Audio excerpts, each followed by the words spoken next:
Welcome to Cleveland, a town that is equal parts grit and sophistication, rich heritage and bright future.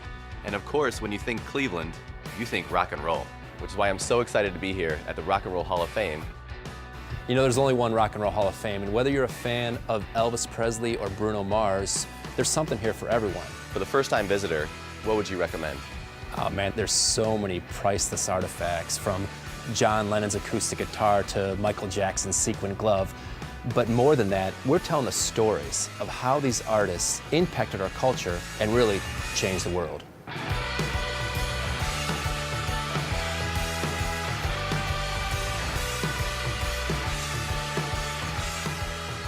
From University Circle to Playhouse Square, from the neighborhoods to the suburbs, you'll be amazed at the world-class experiences you can have right here and the warm, welcoming people you'll meet along the way.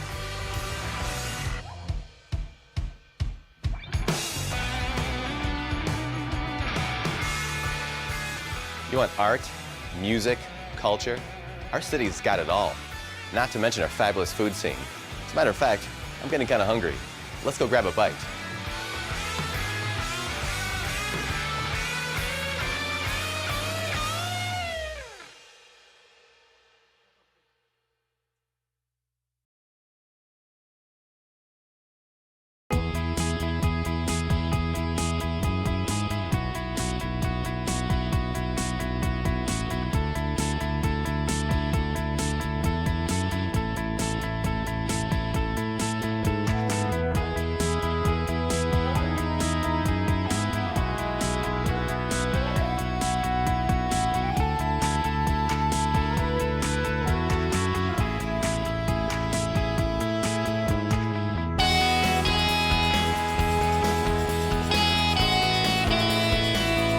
This is A Closer Look, RNC 2016 Special Edition, with your host, Valarie McCall, Chief of Government and International Affairs for the City of Cleveland.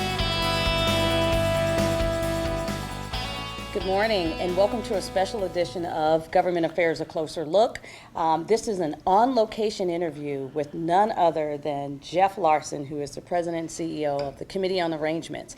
And the Committee on Arrangements is the group here that has been stood up by the Republican National Convention and the committee to put on the 2016 Republican National Convention. And so we're excited, Jeff.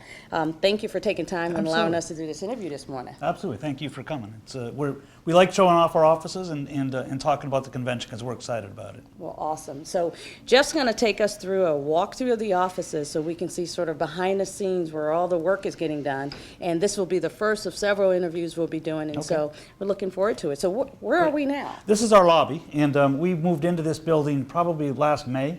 And so we've been here, almost approaching a year now. And so it was just a blank floor when we took over, and we put in $4 carpet. We didn't make a lot of changes to it. We got used furniture, and so it's worked out great for us. Awesome. And so it's a great place. And we should highlight that you're located here in Playhouse Square in the Halley Building. Yep. All right. Well, good.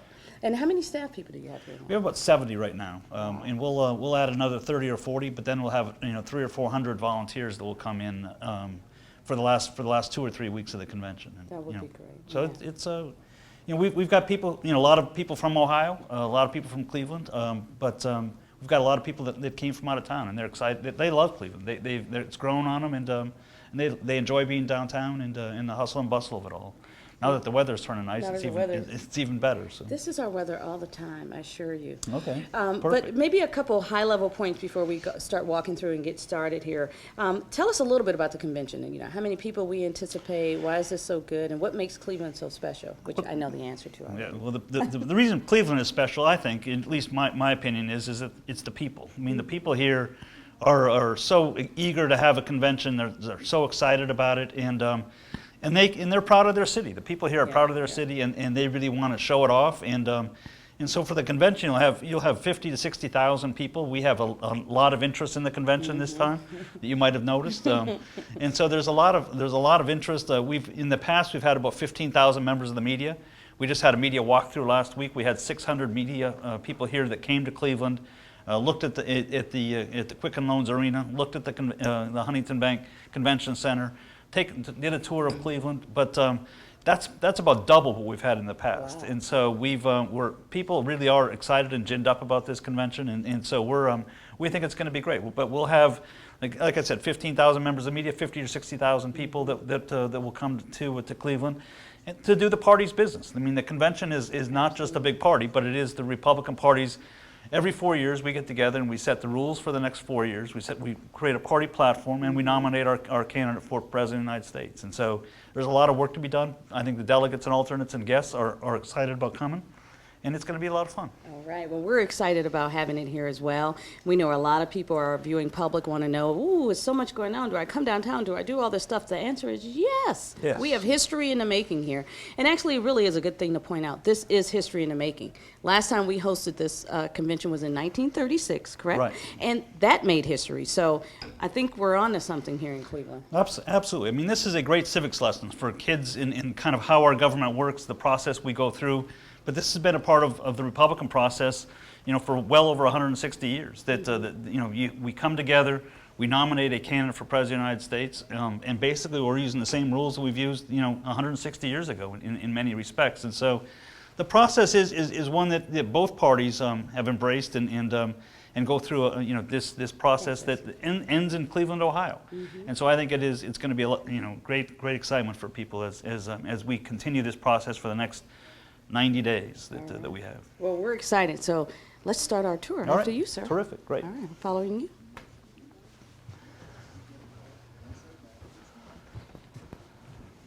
So again, here we're on location inside the offices. This is kind of where the administration, executive offices are in this end, and I thought what I'd do is just to show you we have some old photos of conventions past that kind of give you a sense of what the convention hall itself will look like once we start to build it out and finish it. Here you can see the balloons getting ready to be put up into the rafters. This is in Tampa in 2012, and so you can see the balloons getting ready to be put up. You see the stage. You see people starting to practice and rehearse, and it's a lot of work that goes into. This was an ice arena, and so they played hockey here, and we turned it from a hockey arena into a convention hall. And it's not quite done yet. They haven't put down the carpet. There's still a lot of work to be done. My guess is this is a couple weeks out.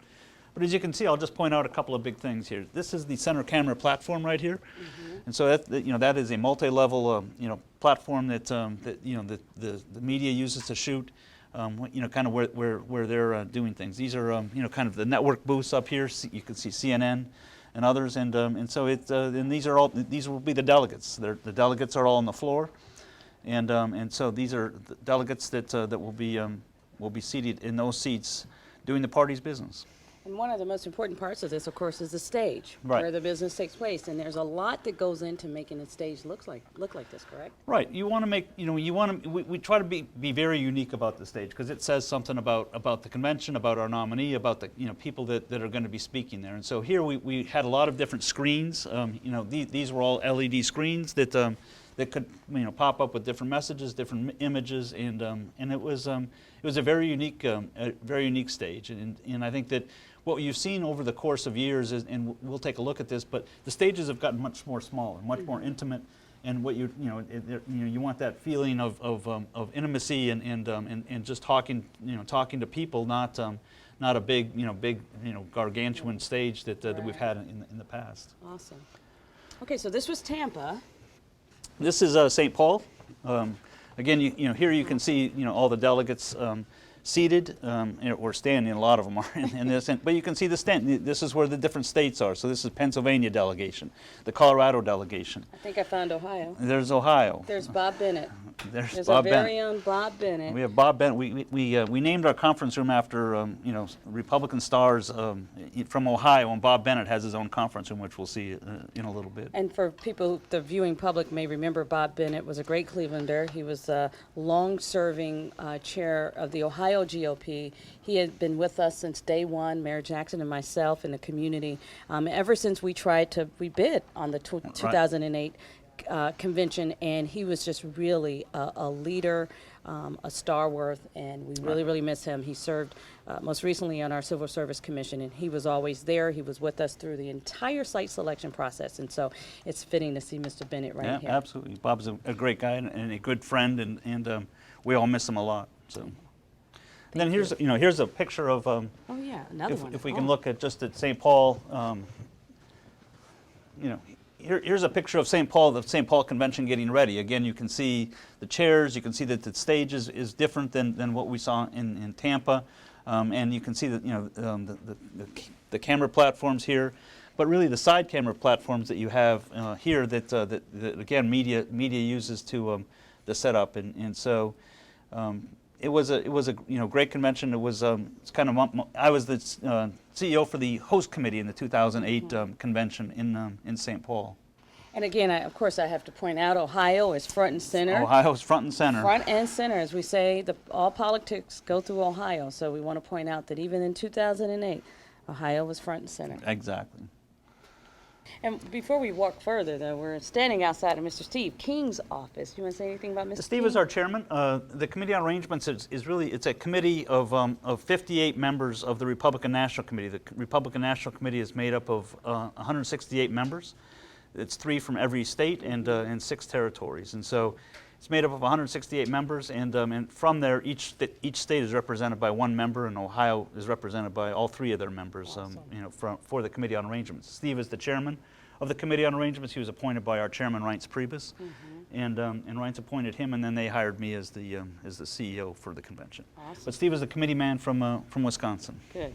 All right. So you want to show us some more of some of the historical makings of conventions? I think it's always interesting to look at the historical perspective of conventions and what we have. And so here you can see this is in 1996 in San Diego. That was the last time we had a convention center that we built out for the convention, and so that's the last time we used the convention center. But you can see here you have to build out all the seats, all the skyboxes, everything.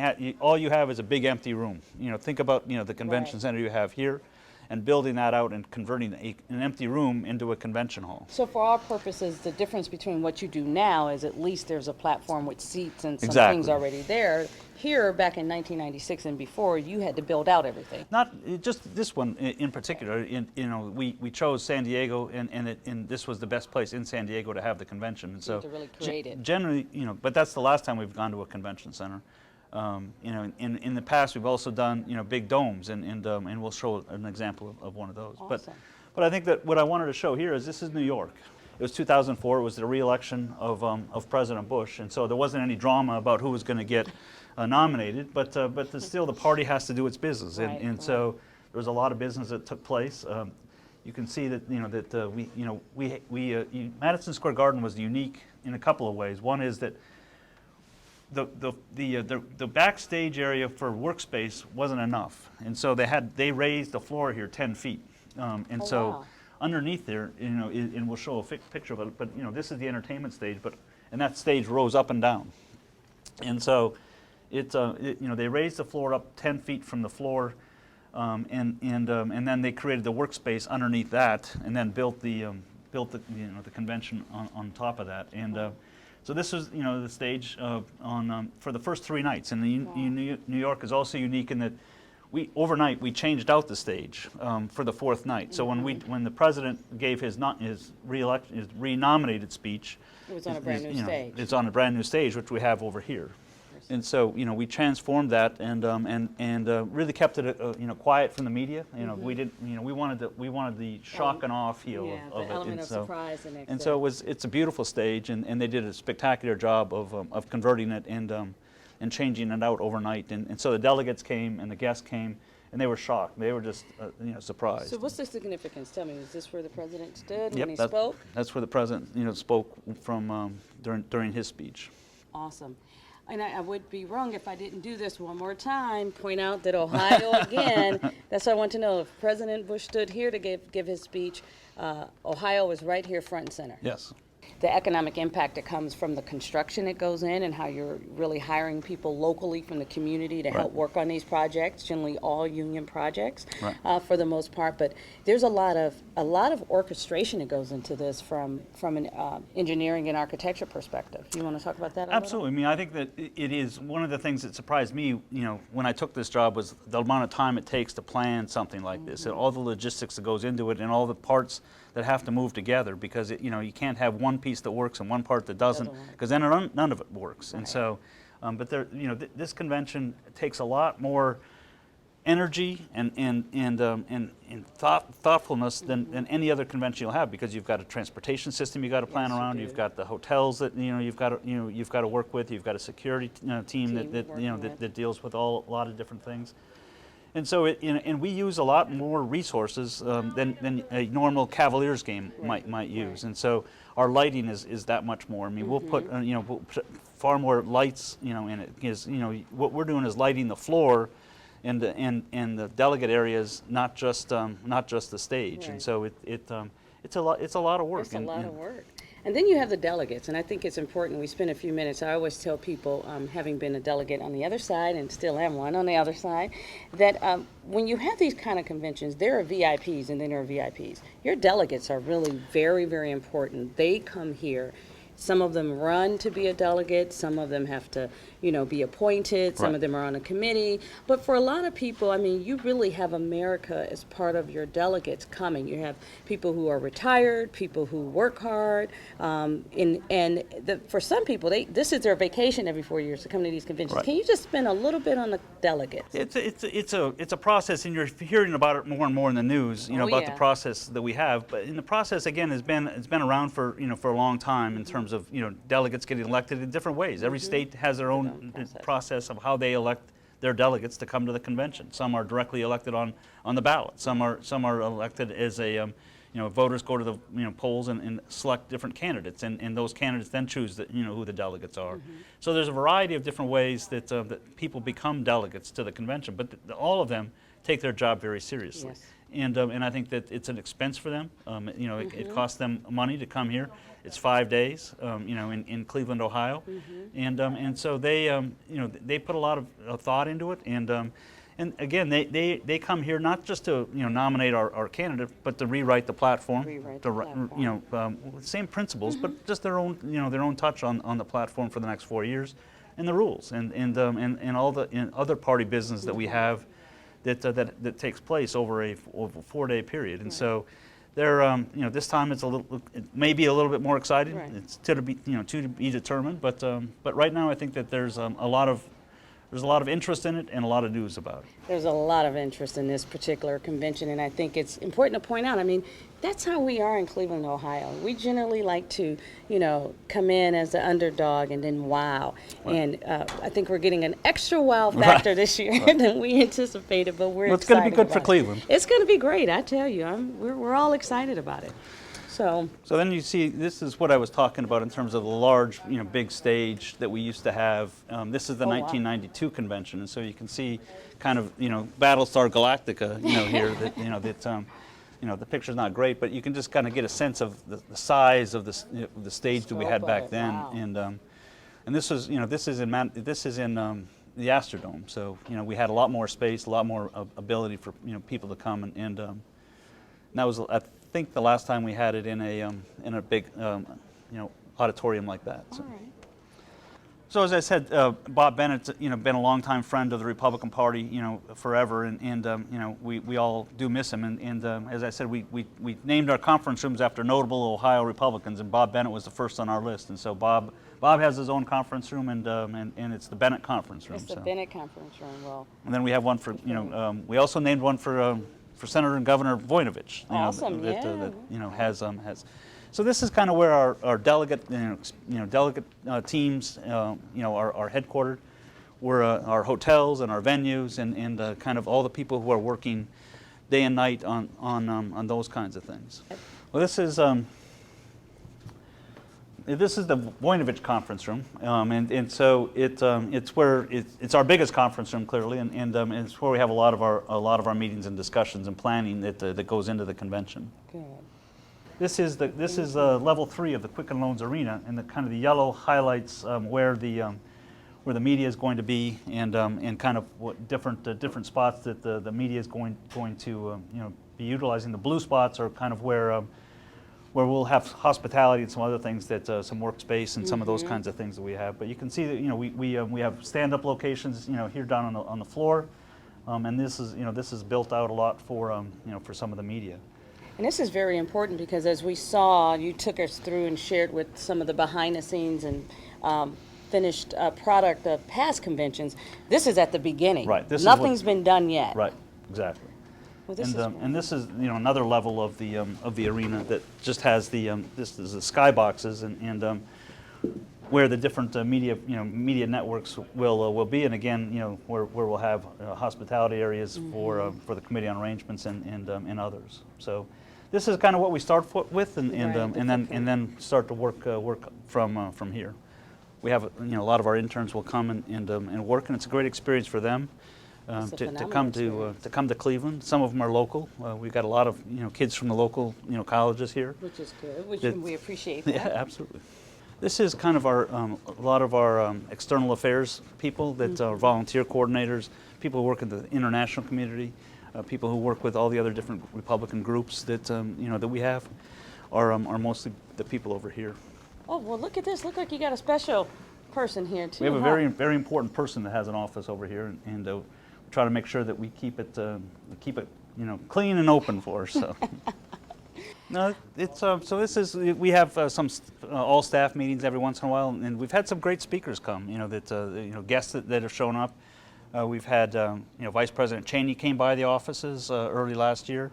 President Bush was here and met with us. We have to get Mayor Jackson here. We have to get Mayor Jackson here. We have to get Mayor Jackson here.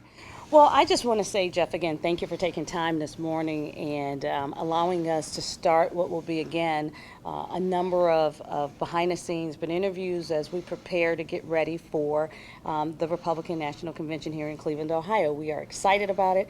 And on behalf of the City of Cleveland, TV20, and all our residents, we just want to say thank you. Thank you for choosing Cleveland. Thank you for seeing an opportunity. But most importantly, I think before we sign off, I want to point out a couple things. We work very closely together. Right. We really, the city, the Committee on Arrangements, the host committee, Secret Service, CPD, we are all joined at the hip. And we all want the one thing, which is to put on a great convention, one that is safe, one that is exciting, and one that will go down in the history books where we already are from 1936, right? I think we're trying to beat our own record there here. You go. So is there anything you want to say to the public before we close out? Well, I just want to thank Mayor Jackson and yourself and for the cooperation and help and the support we've gotten. I think when this got chosen a couple of years ago now, Cleveland was chosen as the host city. There's been a lot of work by the city in the community to get ready for the convention. It's now 90 days away.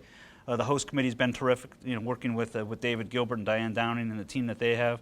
But Mayor Jackson and yourself have been really special to us, and so thank you very much for everything that you're doing to make this a success. Thank you. So again, this is Government Affairs, a closer look on Cleveland's TV20, and again, we are here on location at the offices of the Committee on Arrangements down here in Playhouse Square, where all the work is being done to help prepare for the 2016 exciting convention. We'll see you soon. Thank you.